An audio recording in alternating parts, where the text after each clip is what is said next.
time. Beautiful timing. Okay, wonderful. Wow, perfect. Let me find the countdown. Here we go.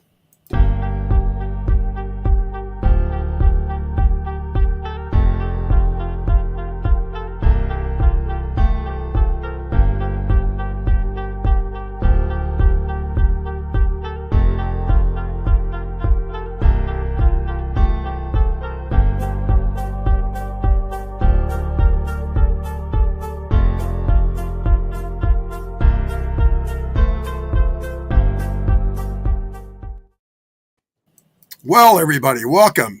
Tonight's show is the Mayor of Rock and Roll with two great guests. But before we get to that, I just want to give a shout out to all the people in California going through a real bad time with fires right now. And we keep our prayers out to you guys. And a couple of my friends that live out there just told me it's devastating. It's going into other areas now, and it's even getting worse. So you have our prayers and our thoughts. Believe us. But this is Sal Serchia, the Mayor of Rock and Roll. Is it really me? No way. No, hey, brothers and sisters, what's happening? Yeah, baby. Tonight we got a good show. I want to do one or two shout outs, or three shout outs actually. First, one shout out to Paul, who makes all the beautiful posters. We got to shout out to Paul. He's the guy who makes the posters and put your pictures and all that. And also my friend Mary Kelly, who's watching, also known as Ursula. She said, "Oh, Sal, please mention my name on the show." So I had to do that. And most important of all, it's Fran's birthday yesterday. Oh, yeah. Happy birthday, Fran. What are you, 21, 22 now? Yeah, I wish. Backwards. Yeah, you just play older person. Yeah, that's it. But anyway, Fran, take it away. Introduce these fantastic guys we have here tonight. Okay, so we're back from our vacation. I hope everybody had a great vacation. We have two amazing guests tonight. We have award-winning and amazing guy, George Zouvelos. We have Christian DeMayo. Now, these two guys have been in the business a long time. George has done amazing things. He's a film director, screenwriter. George, you've done a lot. I mean, to the point where I went through your IMDb page. You're amazing. Christian, also, you too, you're in Gravesend. You have a Brooklyn brand and so on. We're all in George's movie, which is Once a Week for Life. I'm going to have you guys come in and speak about what you're doing, what you're going to be doing, and just specify, what with your projects, how you cast, how you became, writing the script and so on. So, George, I'm going to start with you. And your Flatluck Studio is what you are. So you're there, George Zouvelos. You could speak now. And I guess you could just tell us a little bit about everything you're doing right now and your background and so on. Yeah, my name is George Zouvelos. Zouvelos, okay. Zouvelos.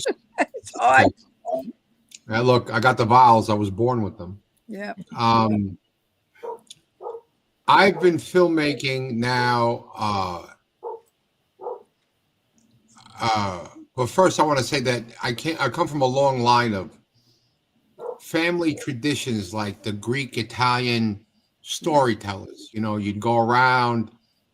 You had 12 channels when the hanger wasn't right on that 13-inch TV, black and white, with the knob broken that you had to turn with the pliers that was on top of this big piece of furnace that used to be a TV that worked.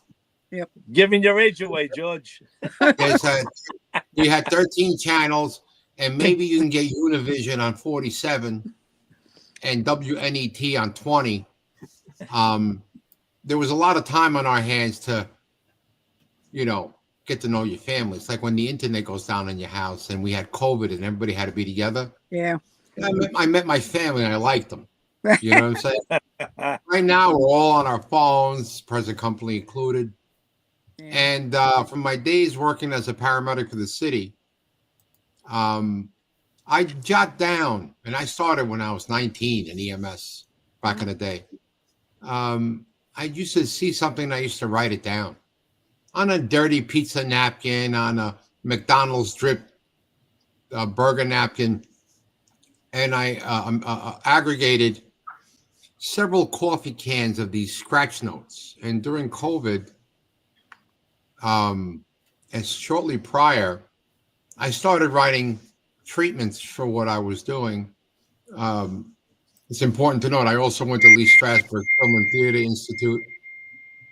I went to New York Film Academy to get my filmmaking credentials. I studied Meisner, Adler, Chubbuck, Ruda Hagen. I'm not a sycophant to anybody. I don't believe that there is a cookie cutter approach to organic realism, which I film. I don't demand it from my actors. Having a trained actor and one that's um, tenured Yes. is always appreciated, especially if they're off book and they know their lines and how they can use mannerisms and facial expressions, as opposed to you can be mad at somebody without having to yell, and really show it. But that's how I started. And I took these treatments and I wrote a screenplay called Des, Spiro's Euros. And I found the backstory to that. And I wrote what ended up being a novel of story. It was like 900 pages called Once a Week for Life. And Once a Week for Life, if you know anything about screenwriting, typically it's a minute a page. And the American market doesn't have the patience for a novella. You can't have a 5-hour film. People like Martin Scorsese get rid of it, can do it because he's Martin Scorsese, right? Right. But a guy like with a name of George Zouvelos with all those vowels, you better keep it short and sweet. So what I did with Once a Week for Life is I made a film. I broke it up into 4 parts. It's about 52 minutes an episode. I was up with an executive producer. I can't tell you his name. And also spoke to one of our other executive producers, Nick Levis from Brand Cinema. People who have the upper echelon of the business that I don't know, and that's distribution. And he knows the Lion Gate of the world, the Paramount Pictures, Hulu's, and things that I don't know.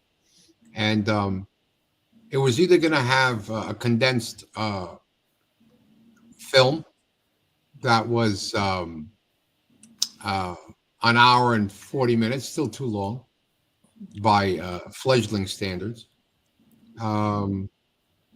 or break it down to a 4-part film series. Right. And that's where we're at. I started, it was one of my treatments, and I was able to cast outstanding talent. People like me, nobody ever heard of. And you'd be surprised whether they were union or not. They provided the organic, realistic acting that requires, like we're having a conversation right now. We use our hands, we use our face, we use our mannerisms.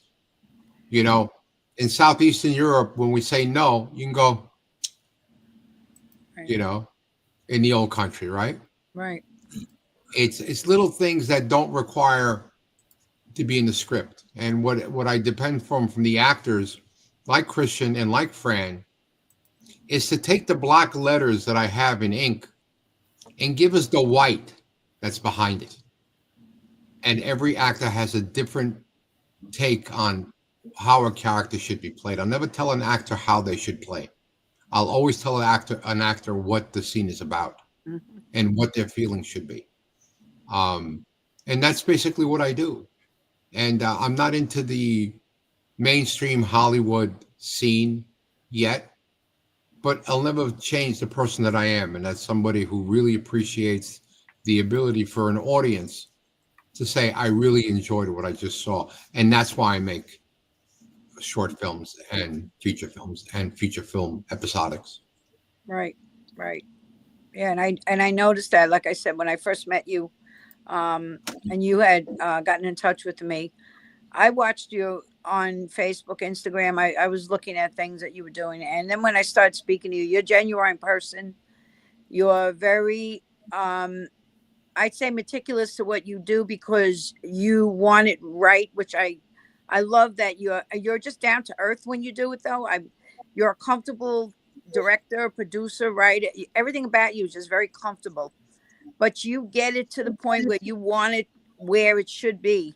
And it's not like you're a stuffed shirt Hollywood guy. You're not, but you do it in your style. And I love that because it comes out so perfect because you don't put the stress on the actors and the people you work with, the lighting directors and so on. Everybody works in a great manner. And I loved it. And that's why I really like working with you. You're really genuine, and I appreciate everything about you. Very kind friend. Being an actor, I don't subscribe to getting yelled at for anything. Right.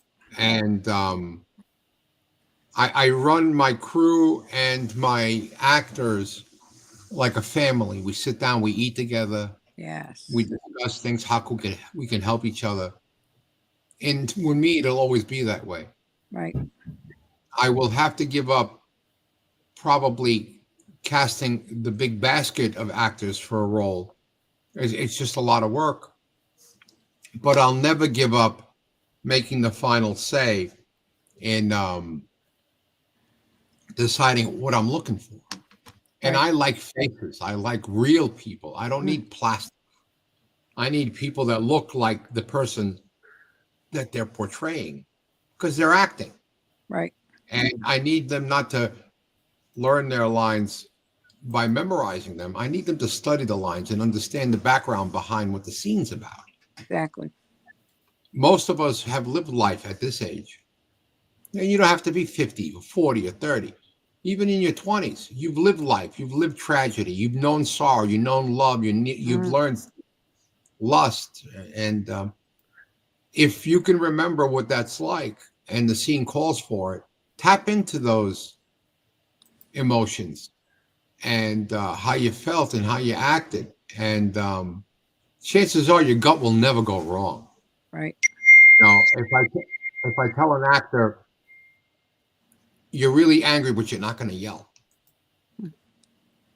that might pull the rug underneath an actor's feet when the scene calls for somebody who is furious.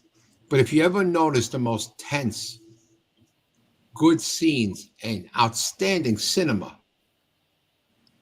the guy who's the boss, who's angry and doesn't really yell, those are some very powerful scenes. Yeah. Because what they're doing is they're acting like they would in a normal situation. We're not talking about a screaming, bombastic match in the street with somebody who cut you off. That's not the one I'm talking about. Right. Right. I know what you're talking. I know. I get it because I understand that. Yes. The eyes are the windows to the soul. It's no joke. I filmed you and Christian for Once a Week for Life in a very, very emotional scene where it was a testy conversation. Right. And you guys delivered from Christian being disappointed, curious, and angry, and you being on your back foot. Mm-hmm. And we take 2 or 3 takes because it takes time for the actor, as an actor, Right. to find their stride and also make quick decisions what they thought worked and what they didn't think worked. Right. And I use all the takes, something from each take when we do the final cut. Trust me when I tell you, when you think that the first take wasn't good, your first genuine reaction was so organic that dollars to donuts, I will probably use a portion of the first take, even if we did 7. Mm-hmm. So I refuse to be anything other than the person that I am with my family, with my crew, Right. and to help with people who want to do the contrary. I don't Right. care. Not everybody's going to like you anyway. So Yeah. just be you. So And if you true. suck, be somebody else. That's right. True. Yeah, it is true. Very true. Yeah. Well, thanks for the kind words, George. Yeah, George is cool. See, You're a sweetheart, Christian. You're one of the most interesting young men I had the pleasure of filming on this thing. We didn't have many young men, but that's not a knock to you. but you are someone that harbors a lot of emotion, and you're able to express it in your acting very successfully. And Right. Fran, you I appreciate that greatly, and it was an honor to work on your project and work with Fran and just see how what we did and some of the final product, some of the stuff that we did, and I was very happy with what I saw. I'm grateful and thank you for the opportunity. you're very welcome. I appreciate you guys. Love you both. Yeah, I loved working with you, Chris. And between George directing us and helping us and working with you, Chris, it was amazing. I clicked with you immediately because I do have a son named Chris, and you so remind me of him and the situations in the life of when we went through kind of almost mirrors off my life with my son. So I was able to get those feelings out that way. I work when I do a scene, I sometimes take whatever I had in my life into that and I bring it in, and I think it works great. Hold on, guys. We're getting an echo. Yeah, I know. We get an echo, right? We have to find out where we're getting the echo. Hold on 1 second. George, talk for a minute. I'm going to mute everybody. Go ahead. 1, 2, 3, 1, 2, 3. Okay, you're fine. And you talk. 1, 2, 3, 1, 2, 3.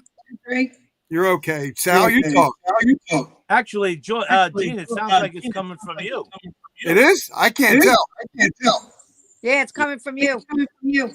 It's repeating everything you're saying. It could be because you had the problem with the Wi-Fi. Keep talking. Now let me ask you, am I echoing, repeating? Oh, I am. I think everybody is. Yeah, it's coming from Gina. It's probably the whole wind Wi-Fi thing. It's so weird. I'm trying to figure out where it's coming from. Well, if I guess when we talk problems listening, hearing us with this echo or I don't hear an echo. oh, see, he don't hear one. It's not really an echo. It's a repeat. It's like it's repeating everything the person saying. Yeah. I think when one person is speaking and one person is supposed to answer, everybody else should mute their mics. Maybe that'll solve that problem. Yeah, I'm thinking maybe we should mic it, mute it. Now we're all quiet. Don't let me. All right, let's try. Let's check. Repeat, right?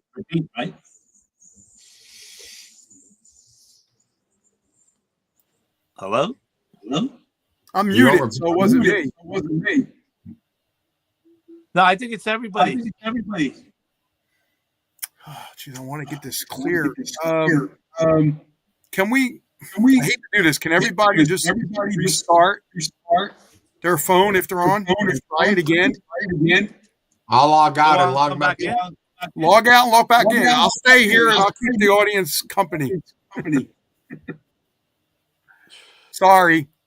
Guys, sometimes you have technical difficulties like this, and it's just one of them things that just don't want to go away.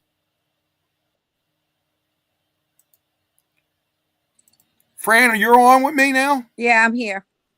I think it was Sal, because Sal originally was on. We sounded good. And then he went on the second one, and then the first one wouldn't delete. So I think he might have to leave. Yeah. I think you're good, George. Okay, George is back. Now it came back. Are you listening on a speaker? Yeah, George. Are you listening? Is the speaker close to you? Can you move the speaker away from you a little bit? Yeah, now it's doing it again. Hold on. Okay, George, talk. 1, 2, 3, 1, 2, 3. Why it's doing that? What if I put the speaker behind me? 1, 2, 3, 1, 2, 3. Yeah. Oh, that's better. That's better. Yeah. But now I'm echoing. Maybe you should put your speaker behind you. Well, it's on a laptop. but I can lower it a little bit more if that helps. And I won't be able to hear you guys too well. That's why I We do can hear you, everything. though. Walker, how does it sound out there to you? I'm hearing echo. Yeah, me too. It's bad. And it took a while for me to get back in. It's still echoing. So I might remove myself.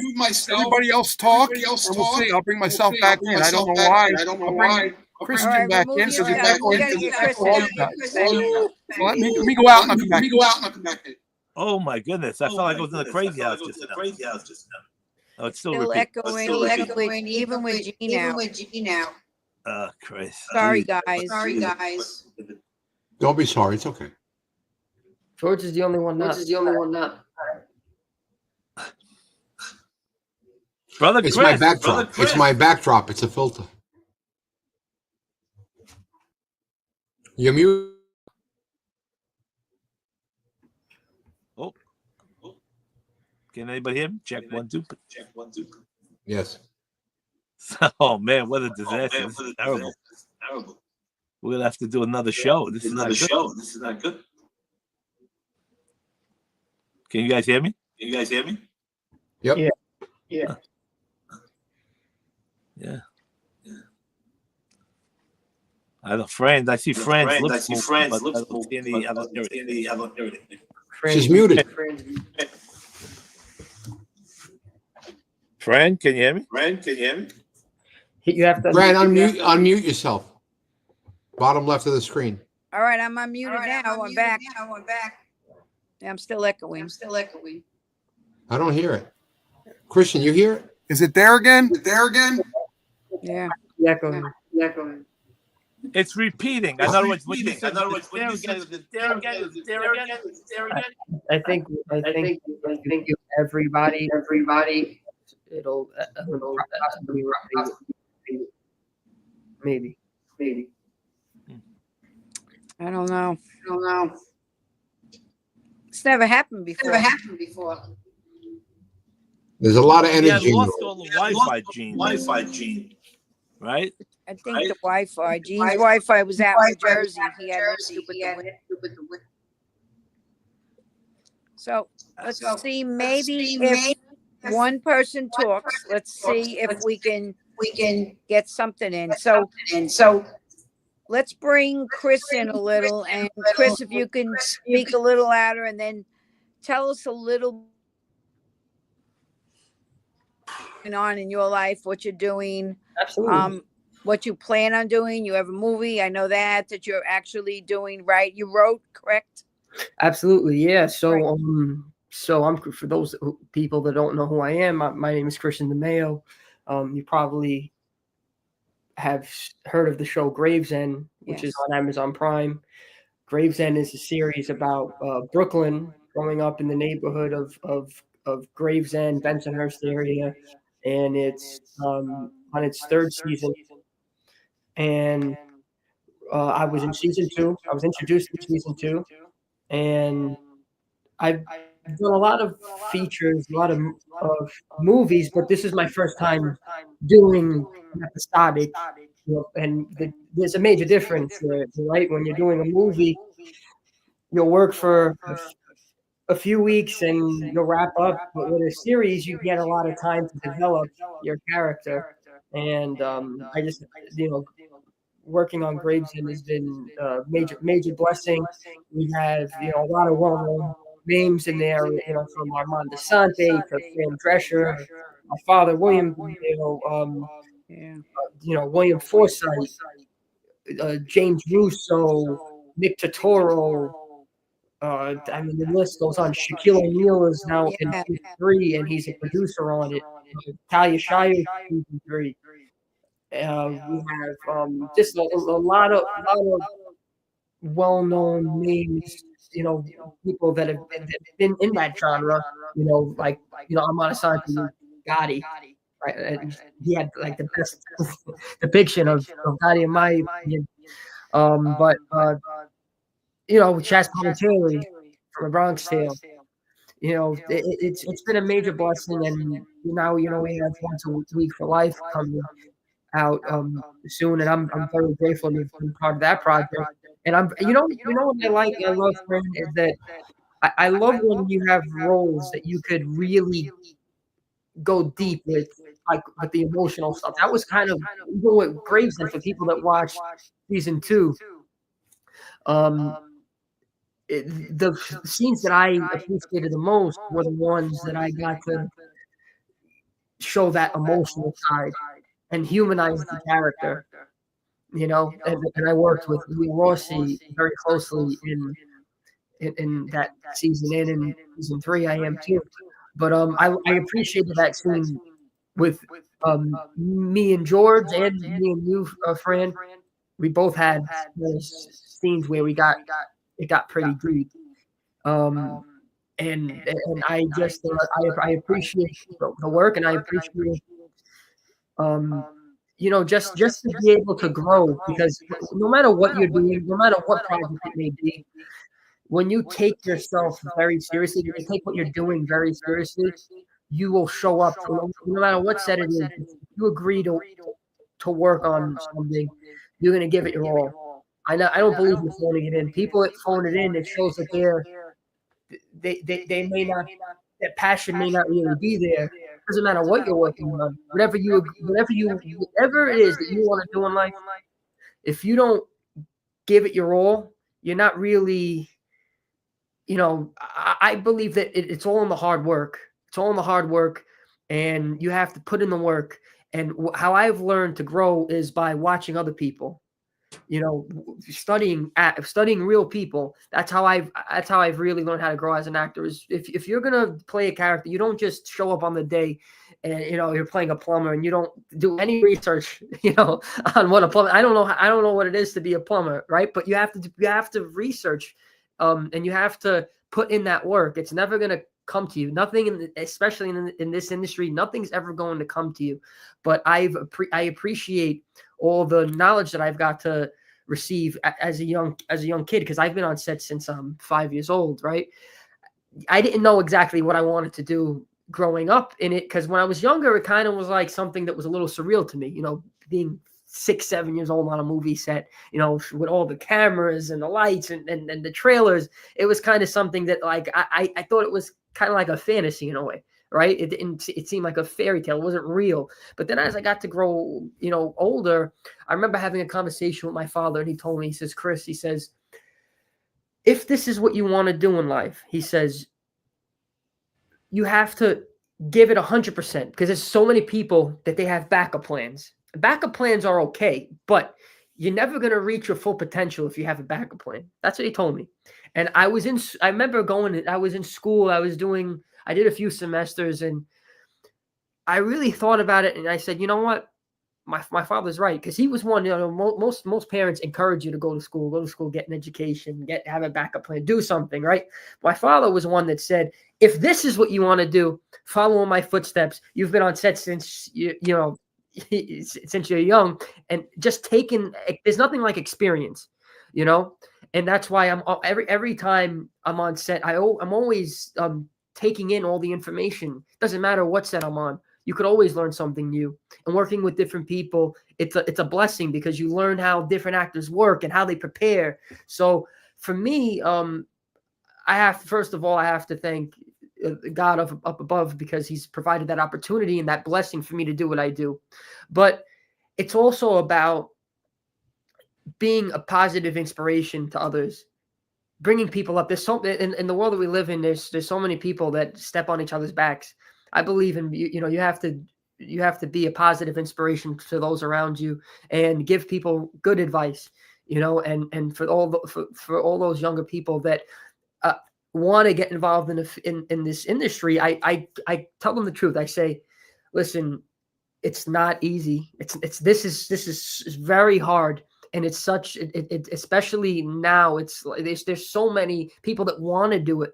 But if you're going to do this, you have to have thick skin, and you have to be able to handle rejection, because that is something that comes along with it. For all the things that you're going to audition for, it doesn't matter how. I've had auditions where I thought I did the best audition in the world, and I didn't get a call back. And then I have auditions that I was like, "Damn, I really didn't do that. I didn't do that good." And I would get callbacks, and I got the role. So it's not about we really can't control. All we could control is the work that we put in, the dedication that we put to it. But everything else, like I say, once you do your part, you come prepared. You leave everything else in God's hands. Right. I believe that. And I'm blessed enough, like I said, that we have Gravesend season 3 coming out. Yes. We have Shaq in this season. He's actually a producer on this with us, and CAA is our partner on the deal. And this season, I can't get into what specifically happens, but what I will say is that the story is really good. It's very tight. There's not a lot of storylines there.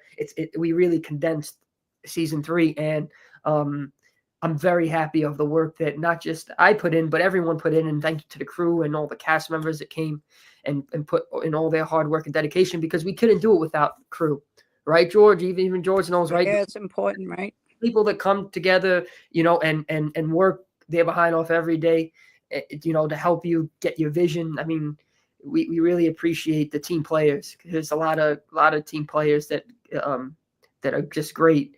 And I just I have the clothing brand, my Brooklyn brand that is we've had for 5 years now, and it's been a blessing. We introduced it into season 2 of Gravesend, and it was perfect, because for those that don't know about the era of where Gravesend is taking place, it's taking place in 1987. Yes. In 1987, there were Fila, Sergio Tacchini, members, right? All those brands that everybody knows and loves, right? The sweatsuits, the long collared shirts.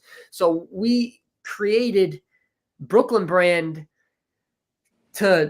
obviously to sell our merchandise, but it fit in perfectly for what we were doing with the show. Because everyone we used to wear the velour sweatsuits, the polyesters, the Sergio windbreakers. Right? Yeah, I remember those. So actually, my son bought one of those. He came with me when you guys were launching it. He has a gray one. He still wears it to this day. He loves it. The Brooklyn brand, and he loves it. It's a gray velour, and he's like, "This is the most comfortable outfit I've ever worn." Black 1XLT, Christian. Yes, he was. Yes, George needs one. We're gonna definitely get. But those other companies also. So Fila, shout out to Fila, shout out to members only, and shout out to Sergio Tacchini, and now we have something very big going on with Reebok that I can't really talk about right now. But they all these brands, they came and they helped us out, and they're part of this, of season 3, and they were part of season 2 as well. But it's been a blessing to see how much it's grown, because I didn't know anything, or my father didn't know anything about the clothing business whatsoever. We started it right after season 1. We decided that we wanted to get involved in the clothing business, and I'm actually also starting another clothing company that I'm bringing back. It's called Noah Attire, and the whole purpose of this clothing line is to actually spread the gospel and spread positive messages, not just the gospel, but to spread positive messages. And because we live in a world right now, right, where there's so much negativity in the world, and I just believe in, like, you have to spread positivity. You have to lift people up, lift those around you. So that's what this band is based off of. We're going to be donating to charities and stuff like that. But I'm just very blessed, and I'm grateful that I got to work with both of you, and I'm looking forward to the future. Yes, me too. Thank you. I enjoyed working with George and you. You're both amazing. Oh, one more thing. I also have the first project that I'm directing, I wrote, and I'm producing. It's called Neighborhood, that I'm going to be releasing at the end of this year. And I'm 25% done with. Yeah, we're looking forward to that. You wrote this, right? You wrote this yourself? I wrote it, I directed it, and I'm starring in it. And it's something that I'm very proud of, because it's on, and I help with a lot of directing, right? So when my father's on screen, I'll direct. right? Because he has to have someone watch his back. So I'll direct. A lot of people don't know that, and I don't like to take credit for it. But when he's on screen, I'm directing. So I've been gaining this experience for 2 seasons now, right? I mean, I would help in other ways in previous films that we did, but this was the first time that I was literally very actively involved in a lot of the directing process. So I just I wanted to take that, and I've had a story that's been in on my mind for a while now, and I love the writing. I love writing. I have a lot of scripts that I wrote, but this one was pretty special for me, and I said, you know what, I'm gonna take a shot, and that's what I did, and I already shot 25% of it, and I'll be releasing it by the end of the year or early next year, so I'm very grateful, and season 3, God willing, should be coming out the end of this year too. So Christian, can you hear me okay? yes. Okay. When you did Gravesend, is there any significant scenes or plots that you can remember that you want to share with us that was significant doing the show? Absolutely. I think one of the most the biggest thing for me with Gravesend was when we did season 1. I was actually supposed to have a little role in season 1, but I didn't want to force it. I wanted to have a really good backstory, and me and my father were really going back and forth about like how I would be introduced, and I said that I wanted to work with Leo Rossi, and the reason why I wanted to work with Leo, be related to him in some way, was because I knew that I would have a really good chemistry with him on set, and I have to say that just Leo Rossi in general, he's brilliant. Not only is he an amazing person, but he's a brilliant actor. And when it came, there was some scenes that me and him shared in season 2 that were very, very special for me. I got to really, it was the first time where I got to really show a different side, because this character in Gravesend, you have to remember, I didn't grow up in the 80s, right? I'm not going to say what year I was born in, but I didn't grow up in the 80s, and I'm playing this character that, I'm playing this character that grew up in the 80s but like lived in Brooklyn but moved to Florida, right? And the reason why he moved to Florida was because his mother was killed by Son of Sam. Now, to play this character, right, I didn't want to do injustice to real victims, right, that were affected by this. So I really had to think and put my feet in the shoes of someone who went through tremendous loss. So you have this character that's in Florida that's angry. You could see my character. He's very angry because he lost his mother at a very young age. His father's drinking. His father didn't know how to deal with this circumstance. And he's in Florida, and he feels like he was robbed. And he's doing all the wrong things in life, and he's making all the wrong mistakes. And he's a broken character in a way. And I wanted that to portray that Sammy isn't a bad guy. He really isn't a bad guy. He doesn't have a bad heart, but he makes all the wrong decisions. Why? Because he feels like he was robbed. And I think that that's very realistic. There's a lot of people out there that have gone through similar situations. They feel like, they don't want to go down a wrong path, but and it's not an excuse. When bad things happen, it's not an excuse for you to, for you to beat yourself up. But sometimes, that happens. And so for me to take my feet and put them in the shoes of someone who's went through that tremendous loss, I just wanted to do the character justice. And it was amazing. I was very proud of the work that we did in season 2. And you could see kind of like how in season 2, in the beginning of it, it's very, when my character's introduced, you don't really know where to put him. He's like, you could see even how he dressed. He was like very Tony Montana-y, but then when we get to New York, he's like Michael Corleone, like the way he's dressing, because he wants to impress these guys, right? Because when you're around those people, you want to make a statement. It doesn't matter. There's a line that I love that it's like, you don't have to, there doesn't have to be a special event for you to wear a suit, right? You do it because you want to make a statement every day, right? So I took that. So you think about this, and it's like that's where I took a lot of I love to see that transformation. And in this season, all I'm going to say is that it grows more and more and more, and the storyline, like the ending of the show. I'm not going to say what happens, but it's probably what it's such a unique ending that no one is going to guess. That's all I'll say. No one is ever going to think that the ending of the show. It's insane. That's all I'm going to say. But no one will guess it, and it's very original. All right, that's a good thing. It's something to look forward to with that. Yeah. Good. Oh, I can't wait for that. All right, that's good. Yeah. Good insight. You gave us a little bit to think about. I like that. Yeah. I really like that. Now, so George, when you decided to cast people for your movie, also, how did you cast Chris DeMayo? Like, what were you thinking? Did you picture him in a character that you know he can handle well with someone? Christian was one of the lucky hits I got.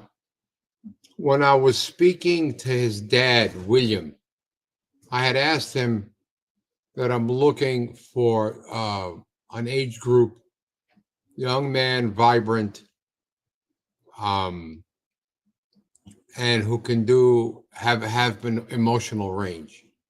And I don't need someone who's happy-go-lucky. You know, I need someone who's people are going to feel that he's a serious young man who has a lot on his mind. And his father goes, you know, I have a kid who's an actor. And that's how I got Christian. And then before deciding on Christian, I did have 4 or 5 other actors that I let read for me. But after speaking with Christian, and I've never been on Gravesend, so it was like a quid pro quo kind of thing.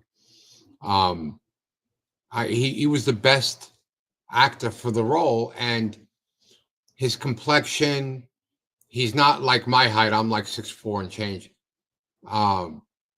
He's more like Fran's height. So it's plausible that he would be your son, you know, because I cast you before I cast him, right? So I already knew that you remind me of my mom. You met my mom, Fran. She's larger than life.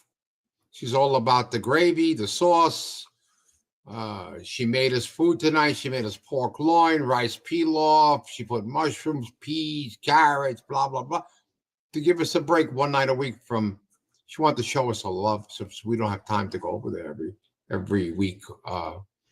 So that's how I cast you, and that's how I cast Christian. I cast you. I saw you on social media, and I saw that you were very involved, and I just wanted you to act like you. I didn't want you to act at all. I wanted you to be you. And that's the kind of people that I cast in these roles.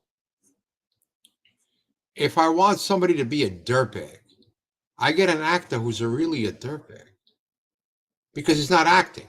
He's being a dick, because that's who he is. Or that's who she is. So, and they can act. That's the funny thing. It's like they're not only a certain way and they act a certain way, and that's who their personality is. You know, you'd be surprised. And on some of the actors that don't have a lot of experience, I've had less takes than actors who did. Not all actors who did, but you know, it was almost like they fit the role like a glove. And that's the answer to that question, Fred. Great. So, Sal, do you have anything to ask them? Go ahead, Sal. You got to unmute yourself, Sal. Can you hear me? Yeah, go ahead. Okay. Well, one good thing you said earlier in the show, which I agree with, is a good thing these days. A lot of people, just like Grayson, that you said you did like 4 episodes instead of doing one long movie. A lot of people are going in that direction these days. If you go on Netflix, you see all these shows that are like 52 minutes long, and there's like 4 or 5 episodes. I think that is a real good way to go these days, because instead of a 3-hour, 4-hour movie, I would rather watch an episode tonight for an hour, an episode tomorrow night for another hour. Sometimes I end up watching all 4 in one night, depending, So that's a good thing that I think you're doing with that. And I can't believe, I think I know almost everybody on this. You're considering this a sitcom or a movie? Sitcom, right? It's going to be like a 4-piece, 4 different episodes, right? Who are you talking to, George? Yeah, both of these. But George. Well, Once a Week for Life is a neo-noir crime drama that's a cross between the first season of True Detective and the cop version of The Sopranos. Gotcha. And like So I said, it's a good thing. It's a crime drama. There's a lot of twists and turns in the storyline. So what is isn't, and what isn't is. And even then, you're like, oh, I got the formula down. You're going to be wrong. And I would want to make 4 more episodes, but if these suck, then I'm not. Right. So I doubt they suck. What I think about it doesn't make a difference. It's what the people think about it. They're going to watch it. Right. And that's what I'm making the film for. Sure, it's a little bit egotistical, blah, blah, blah. Yeah, but if you think about it, out of the lead actors, the 2 least known actors, my female co-lead is Diana Durango. Then I have John Capellos, who was in The Shape of Water, an Academy Award-winning film. He was in Umbrella Academy. He was in Breakfast Club. He was in Weird Science. He's a Second City, Chicago transplant from Toronto actor. You have Armin Gara, who was in The Sopranos, but he was also in Coda and The Departed. Yeah. So we have Daniel Roebuck, who was in The Fugitive with Harrison Ford. We have actors that have appeared in 25 Academy Award-winning films and or Screen Actors Guild nominations. Yeah, no, it's a good cast. I'm the least out of the leads. Me and Diana are the least known. So it is an honor for us to be able to act opposite tremendous talent that have been decades in the industry, not 2 decades or a decade, Yeah. Yeah. There's so many people that I know, A lot of the people. I was looking at some names. You got John Bianco, Willie DeMeo, Paul Borghese. I mean, maybe you don't want me to mention all these names. I don't know. Tony Darrow. Think about that. Yeah, Tony Darrow. Tony Darrow looks so good. Every time I see him, Jesus, Tony, the last time I saw him, I said, you look so good. I said, if I had your hair, I'd burn mine. And it looks like you drink formaldehyde. You look preserved. Right. He goes, hey, kid, it's the dropper. And Chris, I don't know if you remember me. I was an extra in back in the day. The movie Back in the Day, you played young Anthony. Yes. Yeah. Yeah. I'm good friends with your dad. I mean, me and your dad went on a few auditions together back in like 2003 and 2012. Not 12, 2003, 2002. So, which scene were you in Back in the Day? I basically was a featured extra in the restaurant when your dad and Joseph are talking at the table. Okay. Yeah. That was an experience. I gained a lot of knowledge and wisdom from doing that movie. I was 16 when we did that movie. Yeah. That was the first time I had like a really big role in something where I think I was like the third on the call sheet, like number 3. And it's a great movie. I have the DVD. Yeah, I mean, I think it's a very inspirational movie. Yeah. Just the story behind it, about like overcoming your own neighborhood, because believe it or not, it's true in real life. You'll get the most hate and the most love from where you come from. Oh yeah, it is right. You would think that where you come from, you're going to get all love. That's not true. It's a lot of times. No, you'll get a lot of love, but you'll get a lot of hate. Chris, a lot of people get jealous of you too because that's a great movie. Mike Tyson's in it. Mike Tyson, Michael Madsen, Annabella Sciorra. Yes. Joseph D'Onofrio. I really appreciate that movie. I gained a lot of knowledge and wisdom from working on that film.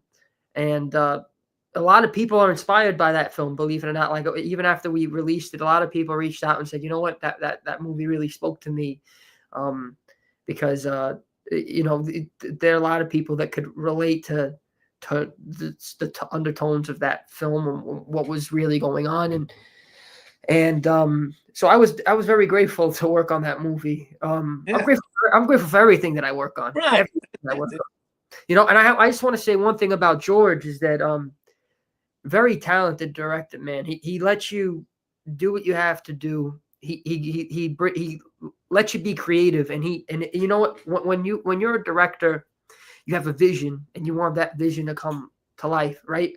I know that, like, for me, right, when I'm writing, as I'm writing those scenes, I am already envisioning the location. I'm already envisioning, you know, the character type. I'm already envisioning everything. So, but George, he's a very talented man, and for him he took on something that it's not easy to do. This is not easy to do. People that watch it at the end, you know, they when they watch a film, they appreciate it, or they may have some like certain opinions of certain things, but at the end of the day, they don't know how hard it is to do something like this. Yeah, You know, right. it's very difficult. It is very difficult. So anyone that gets something done is it's amazing, because it's one in a thousand gets to get your own project done. It's so hard to do. So I give George a lot of credit, because he didn't let anyone stop him from doing it. He did it, and he works really hard, and he has a good product, and it's not easy to do it, and I commend him a lot for it. Yes, I agree with you 100%. Yes. Long hours, long 16-hour days sometimes. And, you know. No, he's very. I agree with Chris. He's just he knows what he's doing. Okay, and he acts in the things that he writes. I mean, he does everything. It's like, I can't believe how he puts everything together. But his character's in there also. Plus, he's directing us, and he's helping the background. I've been with him, so he's with the lighting, the sound, the directing, his acting himself, the scenes, locations. It's like amazing. And I really do. He treats everyone nice. He makes everyone feel comfortable on his sets. That's it. Yes. You know, there are a lot of people out there that they like to yell. You know, and I've learned, in order for you to, if you really want, because I know, because it's like, I've been there. Like I said, I directed the Gravesend. When he's on screen, I'm directing, and then with my own project. You know, a lot of times, in order for you to convey what you want someone to, you know, to bring to life, you just have to explain it to them. Explain to them what it is that you want. You show them the scenes, and that's how George is. You know, he's very patient, and he knows what he wants. And it's an honor to work with him. You know, we appreciate it. He really does. He does. So, let me ask you another question. There's one thing that people should know. When I audition for roles, and I feel very honored to get the audition, I think that's where the victory is, that you were chosen out of so many people to even come in. I've realized that if you're getting yelled at,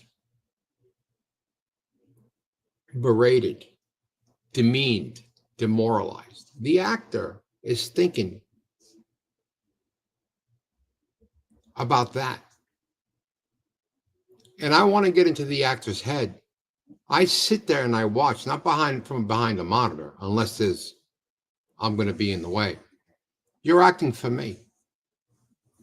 You and I had the discussion already. Same thing with some of the big names in acting. They don't sit back in a booth. They're looking right at you when you're acting. And they walk up to you after and they're like, that was good. Let's just do it again. You know, or that sucked. And then there's other directors that are like, what the hell were you thinking? You know, but with me, I let you know what world I'm dropping you in. I'm letting you know you have an alcoholic husband, he beat you, you had a son, he loves you. I'm giving you the backstory because I don't have to. But if you're not looking good in my film, then I don't look good. That's the plain, simple story. If you don't shine in my film, I'm cutting the scene. And I got to tell you, I was very fortunate to have some outstanding actors. Look, it brought me to tears a couple of times that I did not know that an actor can take what I had in my mind's eye when I wrote the script and make it better than the way it was written. They gave me all the white and made me see, which I used in post-production because the script is not done until the editing is done, right? You can say all you want on camera, but when the actor gives you that little extra of themselves because they're comfortable to do it, it's very flattering that they took it so seriously. They made the character their own. And that's important to me. And I try to do it, but I don't frequently get the opportunity. I get my manager or my agent sends me a script. It's anywhere between a page or a paragraph to 8 pages now. And they tell you, oh, you can sit there with the script and read it when you look into the camera. I don't do that. I go get off book. I don't know how many times I get off book. I never get the role. You can't get discouraged. You kiss it up to God. It makes you a better person. You shouldn't have a sense of entitlement because being an actor is a competition sport.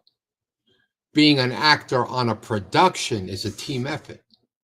It's different. You already made it. There's no need to compete. And not to belabor this point, none of the actors try to outshine each other. And I keep telling people who tried, you're a diamond. You don't shine, you reflect the character opposite you because diamonds don't shine, they reflect light. So if you take that analogy, and it's actuality, but analogy to the situation, if you look to reflect the other person's energy and the director gives the right, he's not yelling at you, he's not yelling at the PA, he's not yelling at the at the AD, the second AD, the script supervisor, when we have them, the gaffer, the boom mic holder, the other guy, the other gal, the other them, whatever.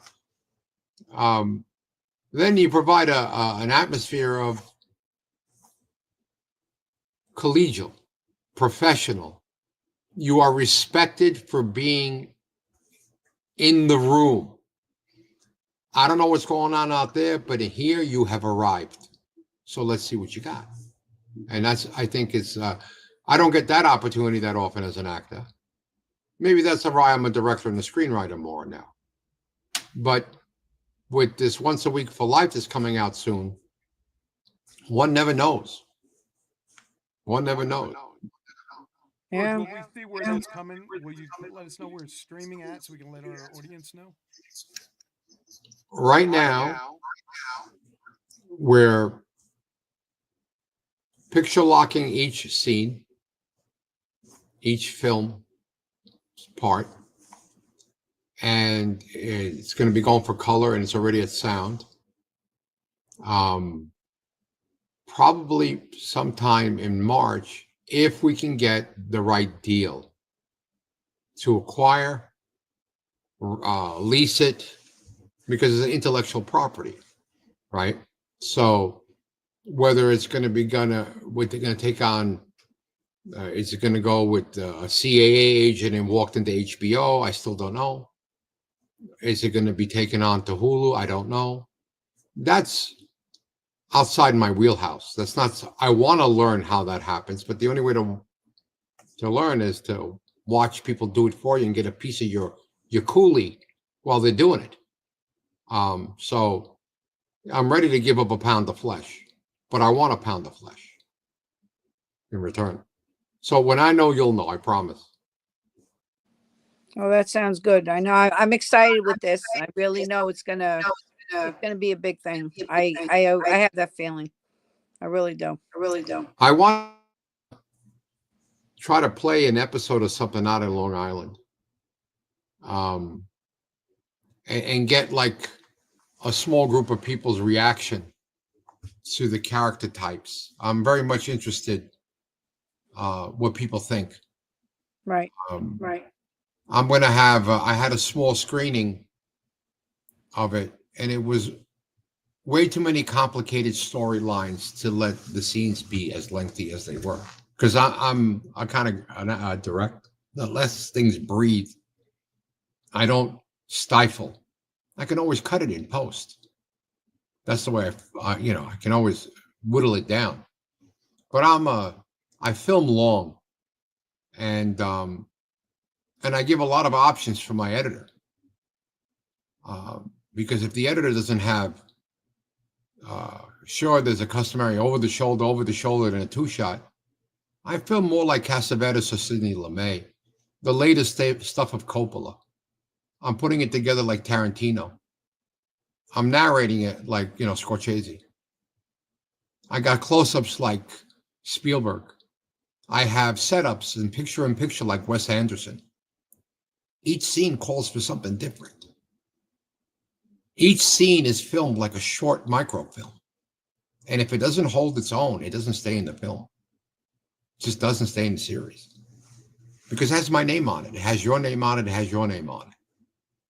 So I refuse to put out an inferior budget product, but I'm also not going to cut off my nose to spite my face. I need to recoup some funds here. The cast you have and everything it's definitely going to be successful. There's no doubt about it. I mean, there's so many platforms now. You got Netflix, you got, like I said, Hulu, Amazon Prime. So you're definitely going to get it out there these days. Back in the 60s, we just had 5 channels on the TV. It was hard for anybody to make anything, But now it's not easy. You still have to have a good product, but a lot easier than it was in the 60s and the 70s because there's so many different channels that you could get something. HBO, Amazon Prime, Netflix, Hulu, Tubi, so many of them. Sal, and they're all looking for content every day. New content, right. They need to spot many different varieties of content. It's all there. Content creators, it's there for you guys. And with all the great actors and people you have in this show, it's got to be big for sure. And you're a serious guy, but I've been listening to everything you're saying. And so is Chris, and I could tell you won't let anything slide. It has to be perfect, and that's perfection, and that's gonna be noticed by the people. When you watch something, you see, this is great, and I could tell just by the way you've been talking that it's gonna be perfect. Oh, we're almost at the end of the show, so I want to ask George, where can everybody find you, reach you, find out what are you on, what platforms, Facebook, so on, and then Chris will ask you the same thing. Okay, I unmuted. Okay. I have a good following on Instagram. Seems to be my most successful. It's the same as the name that's written up. I don't know if people can see it. It's George Zouvelos, Zouvelos. I'm on Twitter. Yeah, Twitter. I have my professional profile on LinkedIn. And between Facebook, LinkedIn, Instagram, and Twitter, Instagram is my preferred because it's my successful means of marketing. That's where you can find me. And if you reach out to me, I will respond if I see it. Because I have other people helping me with my social media, but by and large, I'm the one who's looking at it. Great, that's good. So everybody, you can reach out to him, and you're just Flat Luck Studio, correct? And so Chris, now where can they reach you, and what do you want, what platforms, and so on? Yeah, so I'm mainly on Instagram I do have a Facebook account, but I really don't use Facebook much. But you could find me at my name, Christian DeMayo, no H. We have the My Brooklyn Brand Instagram account too, if you want to check out some merch. We have the Graves and Series Instagram, Graves and Series on Instagram and Facebook and TikTok. And we also, like I said, I'm starting my other clothing line, which is called Metanoia, METANOIA, attire, ATTIRE, .com. And that is, like I said, that's something that's very special to me because it's for a good cause. It's for spreading a good message. So I appreciate that. But you could find me at everything that I listed there. Okay, that's great. All right, so you guys are really out there. I really appreciate both of yous. I was blessed to work with both of yous. I love you, George. I love you, Christian. I love you, Mayor Rock and Roll. I love you, Gene. So I guess we could try when you guys have when this comes out again, and George will bring you back in when this Once a Week for Life gets out there. Christian also, same thing when the next series comes out, when your movie comes out, we'll bring you guys back and you can update us on everything. But this was a great night and I appreciate it. And Gene and Sal, any last things before we go? Sal, do you want to say something first and then I'll say something? No, and I can't wait to see this. It's going to be a great show. And what else can I say, really? But yeah, you can go, Gene. First of all, guys, let me say I apologize for the internet the Wi-Fi being out and having a problem. Because if we got together earlier, I would have been able to take care of this echo way before the show. So definitely you guys have to come back again.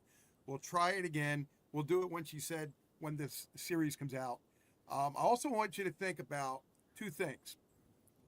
Promotion and self-promotion. Christian, you probably know about self-promotion, but promotion is very important for all products. So what I'm telling you, George, is to take advantage of Fran using this network, because this network goes all over the world. It's been all over the world 28 years. So you're not going to find a network like mine that's family friendly to tap into so many people at once at the same time to help bring that viewership up for your program, which also sparks people in the formats to say, wait a minute, whoa, we got a winner here. Because now they see the rise of viewership. I had a Roku channel a couple years ago, just trying it out, and I didn't think it was going to go anywhere. We had like millions of people watching it because I had the promotion already. If you don't have the promotion, then you can't get the product out. If you have the promotion, it helps. So I'm just saying, utilize that to make it bigger than what you want. And I can work with you on that in a lot of ways. Okay? Other than that, thank you for having us on. Yeah, thank you. Looking forward to thank seeing you. you guys. Thank you. You guys were on, and I really appreciate both of you again. And Mayor Rock and Roll brought another good show on. Gene Perrier also. Great show tonight, guys. Very good. Very good. Happy New Year. I appreciate you guys. Happy New Year. One other thing I will say, guys, too, I'm also a songwriter, and I love to write songs for films and TV shows and streams. Sal, same way. We're the people that don't get recognized. Yeah, so we need have music sounds. Yes. And we can always send them to you if you want to hear them. You can demo them. I'm on Bandcamp. My name is Gene Puro on Bandcamp, musician-wise. Sal, where are you, Sal? On YouTube, right? I'm all, yeah. There's like over 400 videos of me on YouTube. There you go. I sent George some stuff today on Instagram. I was driving. I couldn't see any of them, but I will. But let's circle back with each other offline. Sounds good. Yeah. Everybody have a good night. Take care. Thank you, guys. Good luck. Good night. Yeah, baby. Well, we got it in, guys. Well, you know what? I noticed I put on some weight because I look fat. Let me end the stream first. Hold on one second. I was just getting ready to